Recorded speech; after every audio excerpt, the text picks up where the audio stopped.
예수님이 주로 회당에 가셔서 말씀을 전하시고 가르치셨습니다.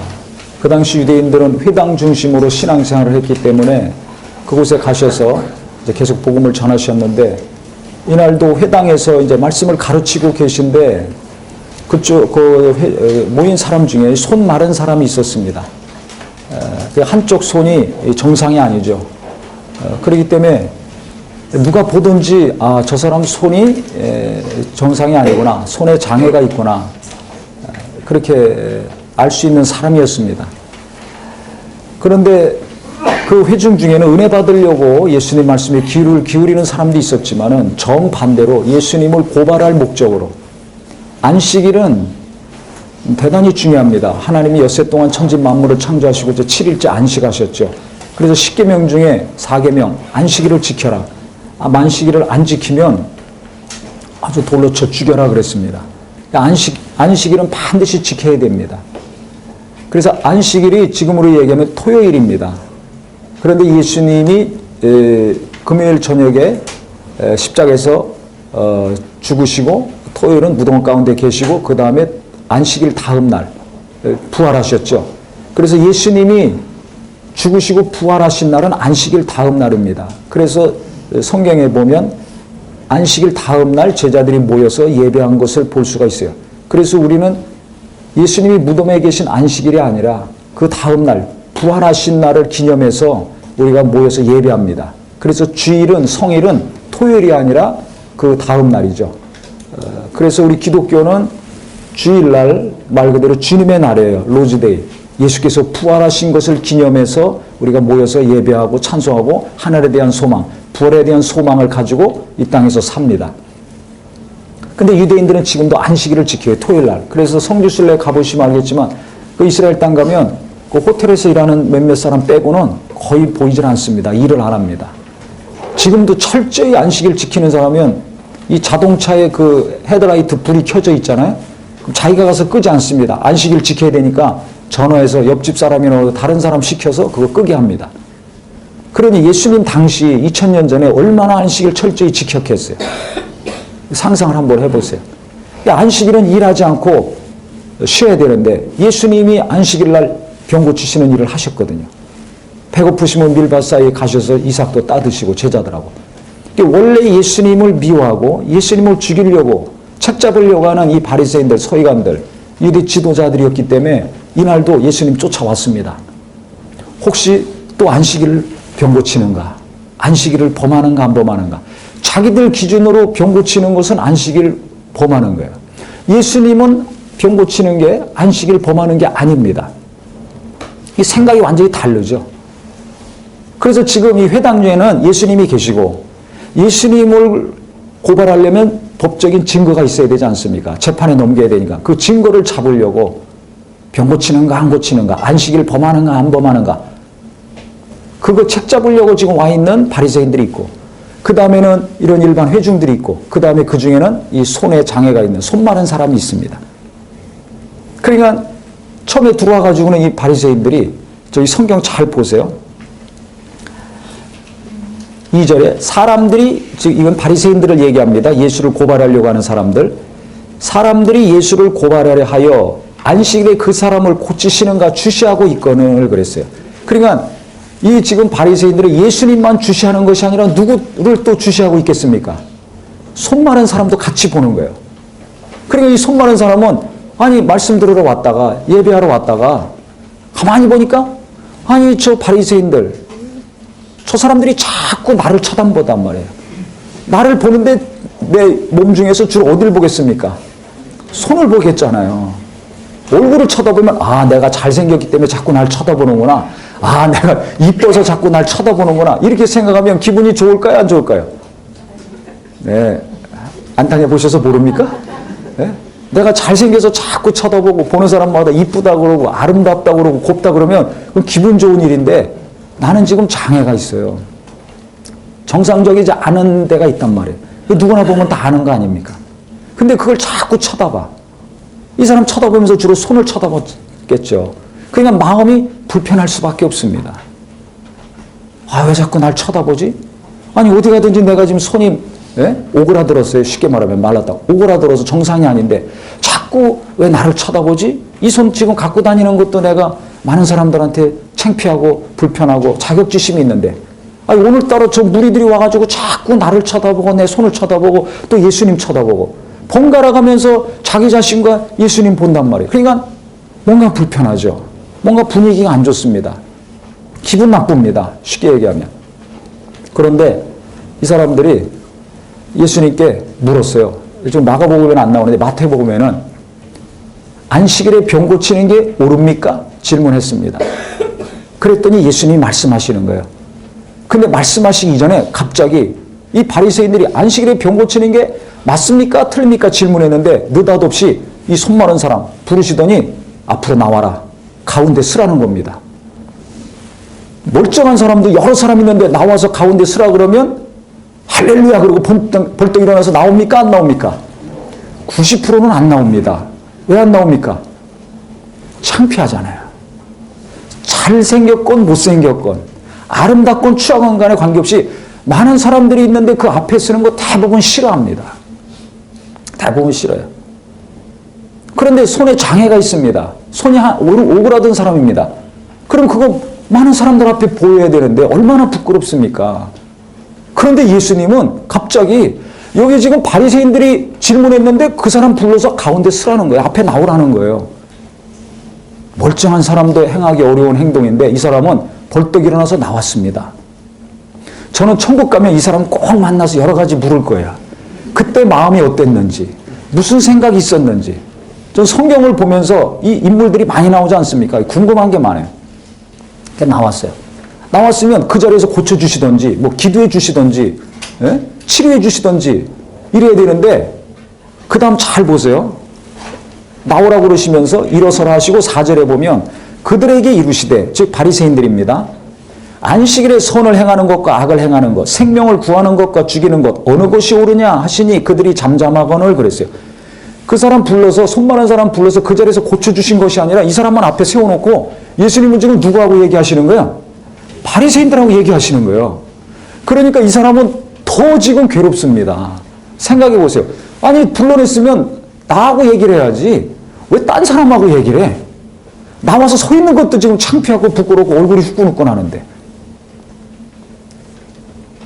그러니까 이 사람이 지금 어떤 마음을 갖고 어떤 생각을 갖고 있는지 자꾸 제가 신경을 쓸 수밖에 없어요. 바리새인들, 예수님, 그 다음에 회당에 있는 회중들과 손 마른 사람이 있는데 제가 계속해서 신경 쓰이는 사람은 이 손 마른 사람입니다. 보통 사람 같으면 앞에 나와라 해놓고서 세워놓고 다른 사람하고 얘기하면 얼마나 상처받습니까? 얼마나 부끄럽습니까? 아니면 다시 들어가고 싶잖아요. 그런데 이 사람 계속 있었어요. 왜 계속 있었을까요? 주님을 신뢰하는 마음이 있었기 때문에 계속 있었던 겁니다. 저 사람들이 날 어떻게 생각할까? 예수님이 왜 날 불러냈지? 왜 날 불러내놓고 저 사람들하고만 얘기하지? 왜 난 쳐다도 보지 않지? 이런 복잡한 생각할 수가 있죠. 일반적으로. 그런데 이 사람은 예수님께 대한 마음이 더 강했어요. 바리새인들이나 다른 앉아있는 회중들이나 이런 사람들이 나를 어떻게 생각할까 보다는 예수님이 날 부르셨으면 저분이 말씀을 전하고 가르치는 분이 날 부르셨으면 뭔가 좋은 일이 있을 것이다. 뭔가 나에게 뭔가 능력을 행하시지 않을까. 소문은 다 나서 유명한 분이니까. 예수를 만난 분들은 다 고침받았더라. 예수를 만나면 소경으로 눈뜨고 안진병에도 일어나고 중풍병도 나음받고 수많은 이적이 일어나고 귀신도 떠나가고 다 나음받았더라. 이 소문을 익히 들어서 알고 있거든요. 대부분의 사람들이. 그러니까 혹시 내게도 지금 손이 말라 있는데 오그라져 있는데 이 손이 펴지는 일이 있지 않을까. 뭔가 좋은 일이 있지 않을까. 나를 통해서 저분이 능력을 행하시지 않을까. 기대가 있고 신뢰가 있기 때문에 벌떡 일어나서 나올 수 있었고 그 다음에 바리새인들과 대화할 때도 들어가지 아니하고 뭐라고 얘기하지 아니하고 가만히 그 자리에 있었다고 저는 생각을 합니다. 그때 예수님 뭐라고 하셨어요? 선을 행하는 것과 악을 행하는 것, 생명을 구하는 것과 죽이는 것 어느 것이 옳으냐? 너희들 스스로 판단해봐라. 마태복음에 보면 예수님이 이것을 좀 더 쉽게 말씀하셨는데 양이 가다가 구덩이에 빠졌어. 그러면 그 양을 살리는 게 옳으냐 죽이는 게 옳으냐. 안식일을 지켜야 되는데 예외 사항이 있었습니다. 그 당시도. 양이 중요하잖아요. 그다음 그 당시로 목축업을 했기 때문에 그 양이 재산 목록 1호입니다. 거의. 양을 한 마리 잃어버린다는 것은, 죽는다는 것은 재산이 굉장히 손실되는 거거든요. 그냥 경제적으로 큰 손해를 보고 타격을 입는 거죠. 그렇기 때문에 양이 구덩이에 빠져서 다 죽어간다. 그러면 건져내는 것은 괜찮다는 것이 안식일 예외에 들어가 있습니다. 이걸 아는 거예요. 그래서 예수님이 그것을 비유를 들어서 말씀하시는 겁니다. 너희들이 아무리 안식일 철저히 지킨다고 하지만 양이 구덩이에 빠져서 죽어가면 그거 건져내지 않냐? 안식일이라 할지라도. 그거 가지고 누가 뭐라고 하냐? 양도 죽어가는 양 하나 살리는 것도 예외로 법칙을 만들었는데 사람 죽어가는 사람 살리는 거, 병든 사람 고치는 거, 사람이 양보다 더 귀하지 않느냐 말씀을 하셨어요. 그러니까 이들이 유구무원이었습니다. 아무 소리 못하고 잠잠하고 있는 거예요. 그 다음에 이제 이 손 마른 사람을 보시면서 내 손을 내밀라 그랬어요. 오그라든 손을 내밀라는 거예요. 그럼 이때 이 사람도 결정을 해야 됩니다. 내가 이 손을 내밀어야 되나 계속 숨기고 있어야 되나. 만약에 내밀었다가 오그라든 손 그대로 많은 사람들이 다 보고 고침받지 못하면 어떻게 합니까? 예수님 창피한 거 둘째치고 자기가 망신당하는 거 아닙니까? 아이고 저 사람 손이 어떻게 저렇게 돼 있어? 보통 어디 안 좋은 데가 있으면 다 숨기고 가리고 다니잖아요. 흉터가 있으면 화장을 진하게 한다든지 어디 몸이 어디 안 좋으면은 뭐 많이 가리고 커버하려고 하지 않습니까? 어쨌든지 숨기려고 하지 않습니까? 그래서 예수 믿으면서도 자기의 연약함과 약점 이것을 내놓고 같이 기도하든지 치료를 받든지 해결을 받든지 해야 되는데 창피해서 이걸 알게 되면 저 사람들 어떻게 생각할까? 부끄러워가지고 한 번도 아니고 두 번도 아니고 세 번도 아니고 정말 꽁꽁 싸가지고 또 꼭꼭 묶어서 혼자만 마음속에 깊이 간직하고 끙끙거리고 신음하며 사는 사람들이 얼마나 많습니까? 오늘 이 보따리 하나씩 풀어내시기를 예수 이름으로 축원합니다. 창피하게 생각하면 부끄럽게 생각하면 해결을 못 받아요. 이 사람은 내밀어라. 손 내밀어라. 손 내밀면 모든 사람들이 다 아는 거예요. 저 사람 손이 정상이 아니라는 것을 다 볼 수 있는 겁니다. 그런데 이 사람 용기 있게 담대하게 손을 내밀었습니다. 부끄러워한다면 안 내밀죠. 숨기죠. 그럼 평생 오그라든 손 가지고 살 수밖에 없어요. 근데 내밀라 그러니까 그 자리에서 내밀었어요. 순종해서 내밀었습니다. 근데 내미는 순간 딱 보니까 오그라든 손이 정상으로 다 펴졌습니다. 할렐루야. 아멘. 순종했을 때 하나님의 능력이 임합니다. 아멘. 그러니까 남의 이목을 자꾸 생각하고 내 집에 이런 어려움이 있는데 내 육체에 이런 약함이 있는데 나는 감정적으로 이런 어려움이 있는데 난 정신적으로 좀 정상이 아닌 게 있는데 아니면 이런 사업을 하면서 나는 이런 정말 약점이 있는데 이런 거 자꾸 부끄럽게 생각하고 나만 알고 있고 이것을 하나님 앞에 정말 많은 성도들 앞에 내놓고 같이 기도하고 해결받을 노력과 강구가 없다면 그거 그대로 지속됩니다. 해결받지 못합니다. 내 연약함, 내 가정의 연약함, 내게 관계된 일에 있어서 연약하고 부족한 것들 해결받기 원한다면 남들이 어떻게 생각할까? 그거 신경 쓰지 말아야 돼요. 혹 아이고 저 사람 손이 왜 저래 하고 그 사람 안 만나려는 사람 있을 수도 있습니다. 하지만 그건 그 사람이 만나든 안 만나든 문제지 나는 하나님 앞에 치료 받아야 됩니까? 안 받아야 됩니까? 받아야 되잖아요. 내 지금 한숨과 탄식이 나오는 문제, 속이 답답하고 괴로운 문제, 혈압이 막 팍팍 올라가서 뒷골이 땡기는 문제 해결 받아야 됩니까? 안 받아야 됩니까? 낙심이 돼서 좌절이 돼서 우울증에 빠지고 삶의 의욕이 없어지고 이거 해결 받아야 됩니까? 안 받아야 됩니까? 받아야 되잖아요. 언제까지 우울하게 살아야 됩니까? 언제까지 탄식하며 살아야 됩니까? 언제까지 혈압 올라가면서 씩씩거리고 잠 못 자고 괴로워하며 살아야 됩니까? 언제까지 그 사람 정죄하고 미워하면서 고통을 안고 살아야 되냐 이거예요. 해결 받아야 되지 않아요?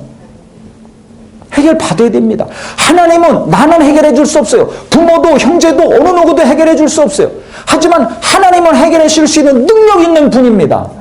그러니까 이 사람이 예수님에 대한 믿음, 저분은 능력 있는 분이야. 저분은 하나님의 아들이신 분이야. 저분이 오라 하시면 오고 저분이 하라 하시면 하면 놀라운 일이 일어날 수 있는 분이라는 신뢰가 있었습니다. 믿음이 있었습니다. 그러니까 나와라 하니까 벌떡 일어나서 나온 거예요. 그 다음에 다른 사람하고 얘기하고 있는데 기다리고 있다가 손을 내밀라. 망신도 정말 큰 망신 당할 수 있는 순간이지만 그는 사람들의 이목을 생각 안 했습니다. 나는 장애가 있어. 나는 손이 오그라들었어. 나는 저 사람들과 다른 특별한 것이 있어. 이건 창피한 거야. 부끄러운 거야. 이런 생각에 빠져 있지 않았어요. 계속 나는 어려움이 있어. 나는 장애가 있어. 난 저 사람들과 다른 비정상적인 사람이야. 이것이 더 강했다면 그는 나오지도 못하고 서 있지도 못하고 손 내밀지도 못합니다.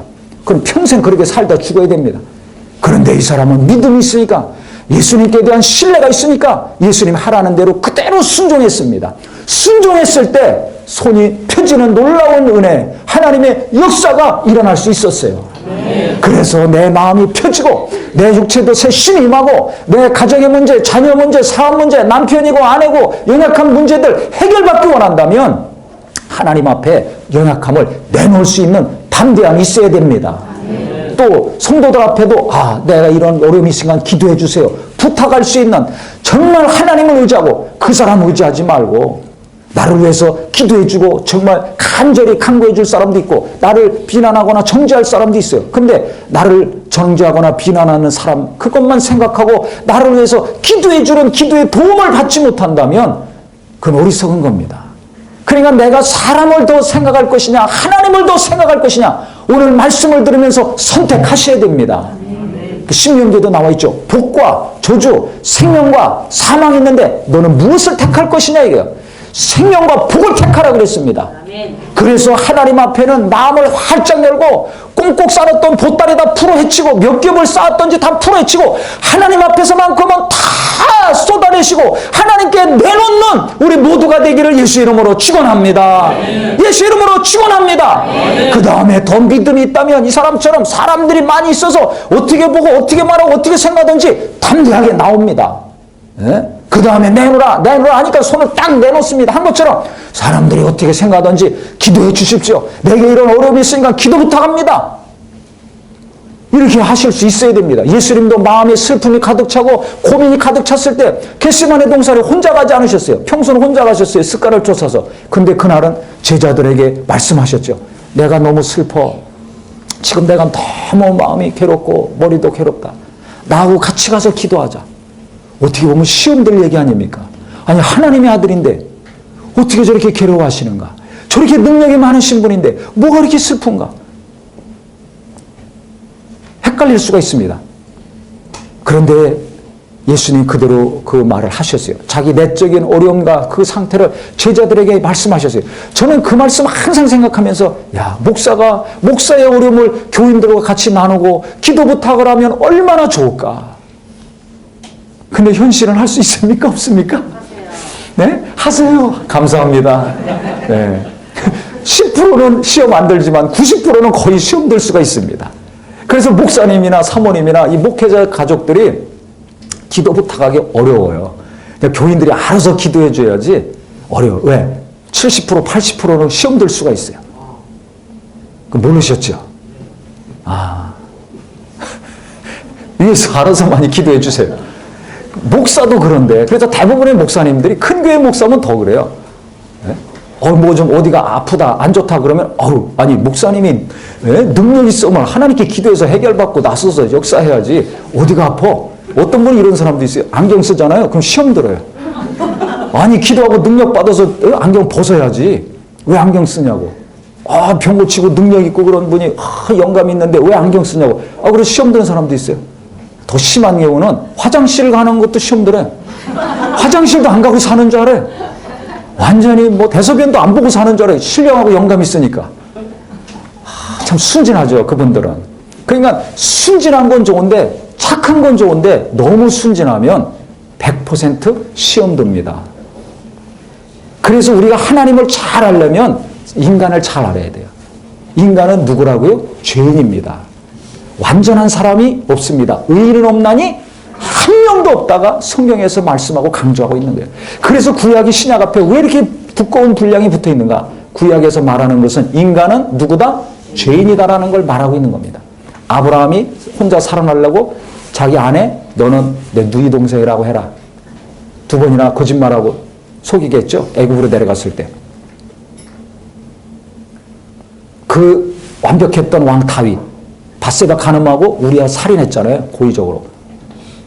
유다가 며느리 다말하고 관계해서 아들 낳은 얘기. 성경에 보면 의인이 없어요. 솔로몬 그 1000번째 들여서 엄청난 지혜로 강력한 나라를 다윗의 대를 이어서 꽃을 피웠잖아요. 그런데 그가 나중에 얼마나 타락했습니까?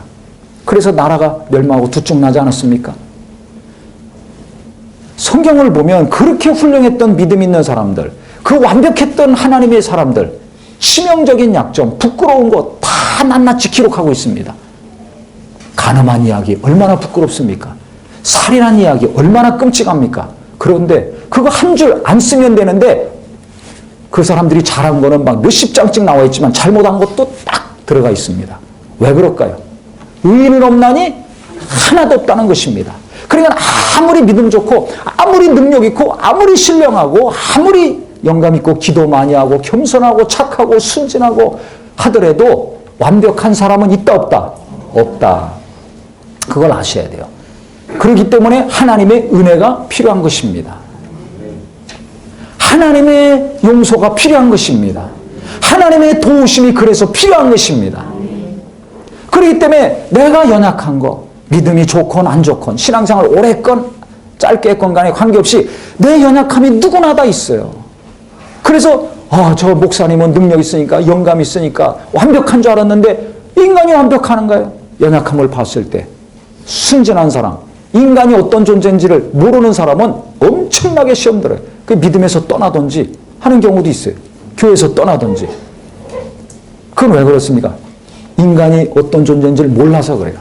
하나님은 잘 알았는데 성경에서 말하는 인간이 어떤 존재인지를 제대로 몰랐어요.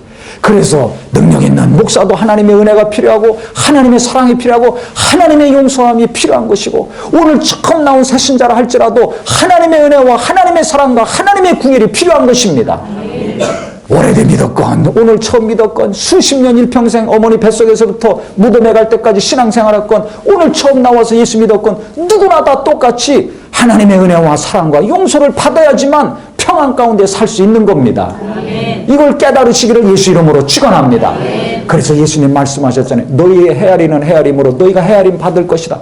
그러니까 남을 비판하지 말라. 네가 비판받지 않으려거든 남을 비판하지 말아라. 네가 욕먹지 않으려거든 남을 욕하지 말아라. 네가 손가락질 받지 않으려면 남을 손가락질 말아라. 남의 눈에 있는 가시만 뽑으려고 하지 말고 내 안에 있는 들보를 먼저 보고 그 들보를 뽑아내라. 그 다음에 남의 눈에 가시를 뽑아라. 예수님 그래서 말씀하신 거예요. 왜? 의인은 없기 때문에. 근데 내가 의롭다고 생각하면 남을 정죄합니다. 내 안에 들보를 모르니까 남의 눈에 있는 가시를 뽑으려고 합니다. 나는 완전하다고 생각하니까 남의 불완전한 것만 지적합니다. 잘 생각해 보세요. 내가 가정에서 교회에서 남의 세상에 나가서 일하면서 자꾸 남의 흠만 보입니까? 남의 잘못한 것만 지적하고 있습니까? 그러면 나는 의롭다는 거예요. 나는 완전하다는 거예요. 이게 심하면 그 사람 회개 못합니다. 바리새인들은 자기를 의롭다고 생각했어요. 예수님은 불의하다고 생각한 거예요. 그러니까 이렇게 쫓아다니면서 예수님 잘못만 잡으려고 하는 거예요. 책만 잡으려고 합니다. 그러니까 이 강팍했던 사람들, 바리새인들 회개했습니까? 못했습니까? 회개 못했습니다. 구원받지 못했습니다. 구주가 자기들 눈앞에서 능력을 행하시고 그렇게 엄청난 말씀을 하시는데도 그 말씀 하나도 들어오지 않아. 은혜도 안 돼. 도리어 쫓아다니면서 어떻게 해야 잡을까? 어떻게 해야 책 잡을까? 어떻게 해야 죽일까? 이 순간에도 그 사람 손 고침받았어요. 그런데 이 바리새인들은 예수님께 질문했다가 책 잡으러 들어갔다가 한마디도 못하고 도리어 당하고 나왔잖아요. 병 고침은 우리가 고소해야지 했는데 그 사람은 병 고침 받았고 예수님이 말씀하시니까 자기들은 한마디도 못하고 이치에 맞는 말씀을 하시니까 그러니까 분이 일어나가지고 나가가지고 헤롯 땅과 함께 어떻게 예수를 죽일까 분노하면서 다시 또 술수를 찾고 머리를 씁니다. 그러니까 자기 자신이 의인이라고 생각하는 사람들 교만한 사람이죠. 이 사람들은 회개 못해요. 말씀도 은혜 못 받아. 그리고 하나님과 정반대편으로 막 치닫고 멸망의 길로 가는 겁니다. 생명과 복을 택하지 않고 사망과 저주를 택해서 가는 건데 자기들은 그것이 옳은 거라고 생각하죠. 그러니까 이들은 회개를 못해요. 그래서 자기가 잘못하는 것이 무엇인지, 내 연약함이 무엇인지를 모르는 사람들의 특징은 교만한 것과 회개를 못하는 겁니다. 이게 무서운 겁니다. 그래서 자기 자신을 잘 돌아보셔야 돼요. 내 가족들을 잘 보셔야 돼요. 정말 내가 겸손한지 교만한지. 겸손한 사람은 자기 약함을 알고 하나님께 무릎 꿇습니다. 그런데 교만한 사람은 하나님께 무릎 꿇질 않아요. 회개를 못해요. 내가 뭘 잘못했냐 이렇게 나옵니다.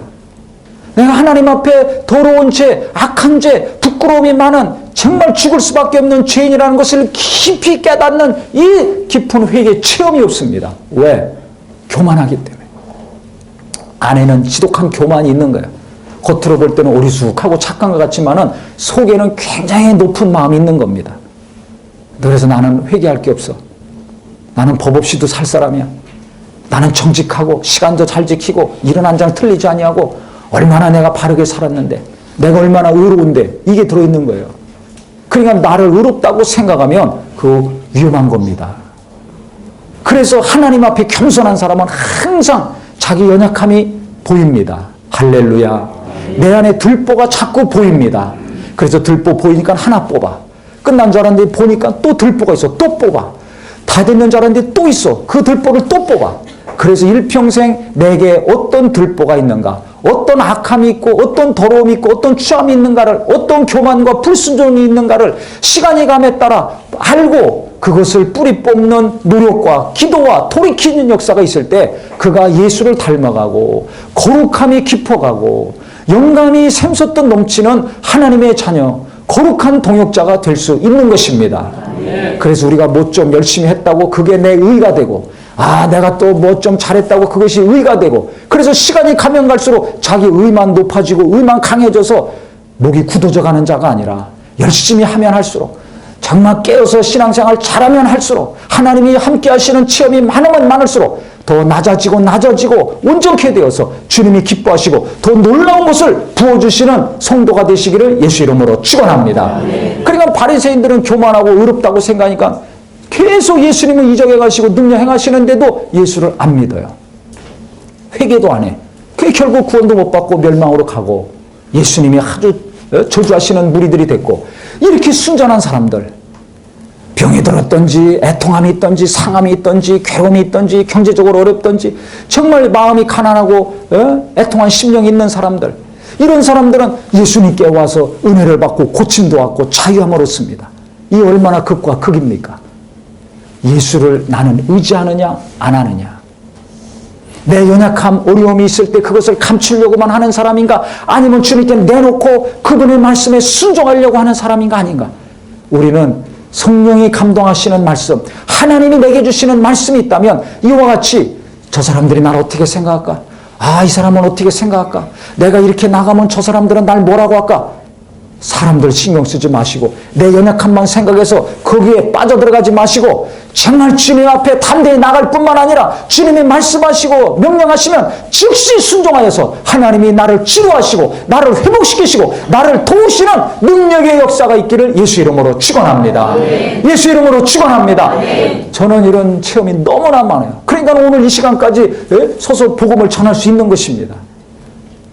마음이 어려울 때도 있죠. 육체가 어려울 때도 있죠. 정신적으로 정말 어려울 때도 있죠. 그런데 말씀을 전해야 됩니다. 계속 말씀을 전해야 됩니다. 성도들이 은혜가 부족하다 그러면 막 부흥회합니다. 며칠씩 부흥회합니다. 어떤 경우는 막 한 달에 한 번씩, 두 달에 한 번씩 계속 부흥회가 됐어요. 어떤 경우는 뭐 40일 새벽 기도회를 해야 되고, 어떤 경우는 또 세미나 직분자들 해야 되고, 주일학교 교사들도 세미나 해야 되고, 뭐 직분자들이건 새신자들 위해서 또 새신자들 많이 와서 은혜 받게 또 해야 되고, 뭐 여러 가지 일들을 계속 해야 됩니다. 생각만 하는 것이 아니라 또 가르쳐야 됩니다. 전해야 됩니다. 기도도 또 막 같이 해야지 성도들 기도하지, 설교만 하고 기도 그냥 시켜보세요. 조용해지죠.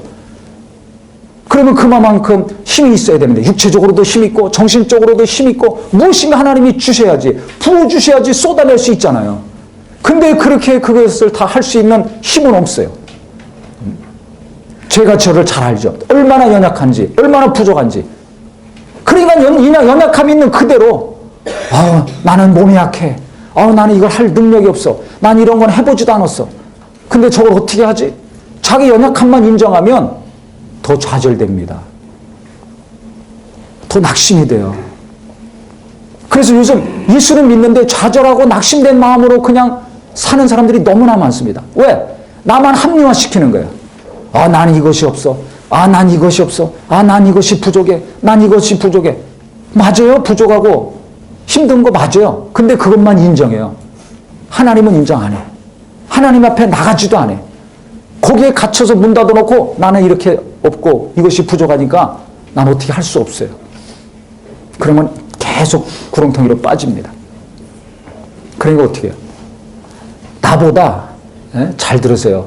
내 연약함만 생각하지 말고 내가 부족하고 연약한 거 하나님은 아시는데 하나님은 이 일을 맡겨주셨으니까 나도 죽겠지만 성도들, 저 어렵고 힘들게 사는 성도들 위로받고 소망을 얻고 은혜받게 해야 되겠다. 이 마음만 가지고 이 생각만 가지고 복음을 전하고 무엇인가 하나님 의지해서 저들을 온전케 하려고 하면 하나님이 말씀도 주시고 지혜도 주시고 힘도 주시는 것을 영과 혼과 육의 하나님이 함께 하셔서 놀라운 힘을 주시는 것을 저는 많이 체험을 했어요. 이거 사실입니다. 그러니까 어떤 분들은 어떻게 저렇게 힘이 있어서 하는 게 아니에요. 어떻게 저렇게 능력이 있고 어떻게 저런 거 생각해내지? 원래 그런 능력이 없어요. 그럼 뭐만 생각하느냐? 능력이 있고 힘이 있어서 하는 것이 아니라 교인들 은혜 받아야 된다. 학생들도 은혜 받아야 된다. 새신자들도 많이 와서 은혜 받아야 된다. 교사들도 은혜 받아야 된다. 안수받은 분들도 은혜 받아야 된다. 직분자들도 은혜 받아야 된다. 그래서 기쁨으로 신앙생활하고 하나님을 해야 된다. 오직 이 생각만 하는 거죠. 그럼 어떻게 해야지 그것을 이룰 수 있을까? 어떻게 해야 그것을 해줄 수 있을까? 그것만 생각하니까 하나님이 지혜도 주시고 무엇을 해야 되겠구나. 시설은 어떻게 바꿔야 되겠구나. 세미나는 무엇을 해야 되겠구나. 이번 부흥회는 어떤 제목으로 해야 되겠구나. 그 날마다 의지하죠. 어떤 경우는 하루 종일 누워서 기도해요. 너무 힘드니까 진짜 부흥회 기간인데 한번 해보세요. 얼마나 신경 쓰는지 모든 것을 다 쏟아 부어야 되거든요. 부흥회 한다고 또 프랭카드 붙여놓죠. 광고하죠. 기도하죠. 그러니까 기대하고 또 평소보다 더 많이 오거든요. 다른 교인도 오고 여기저기서 옵니다. 그러니까 몇 배로 평소보다 더 집중해서 설교를 해야 되는데 에너지가 굉장히 필요하거든요. 그 힘이 있을 땐 괜찮지만 힘이 없을 때도 있단 말이에요. 보시다시피 연한 순 같고 마른 가지 같고 흑말 고운 말 하나도 없어요. 그러니까 어떤 힘이 없으니까 하루 종일 누워서 기도를 해요. 주먹 쥐고 도와주시고 영감 주시고 말씀을 받아야지 전하니까 누워서라도 기도하는 거예요. 간구하고 하나님을 향해서. 그래서 올라갈 때는 비틀비틀거리고 올라가지만 마이크만 잡으면 진짜 신기하게 어디서 힘을 주시는지 하나님이 말씀도 주시고 힘도 주시고 1시간이고 2시간이고 막 설교하고 기도 인도하고 축사하고 역사하고 합니다. 그러면 감사하죠. 그러면 진짜 하나님이 도와주셨구나. 하나님이 함께 하셨구나 하는 것을 제가 100% 체험할 수밖에 없어요. 그래서 중요한 것은 지금 이 손 마른 사람 남들이 어떻게 생각할까? 이거 생각하지 않냐고 주님이 나오라! 그러니까 뻘떡 일어나서 나오고 그 다음에 손을 내밀어라! 하니까 창피하게 생각하지 않고 손을 내미는 순간에 완전히 고침 받은 것처럼 내가 아무리 부족하고 연약하고 힘들다 할지라도 돈도 없고 힘도 없고 학벌도 없고 나이도 많고 정말 이 기술도 없고 저 자격증도 없고 영어 실력도 없고 한다 할지라도 그것에 매여서 쩔쩔매지 말고 정말 이것을 위기를 극복하려면 어떻게 되는가? 하나님이 도와주셔야 되는데 사방은 막혀도 하늘은 열려있지 않습니까? 예? 하늘을 누가 막습니까?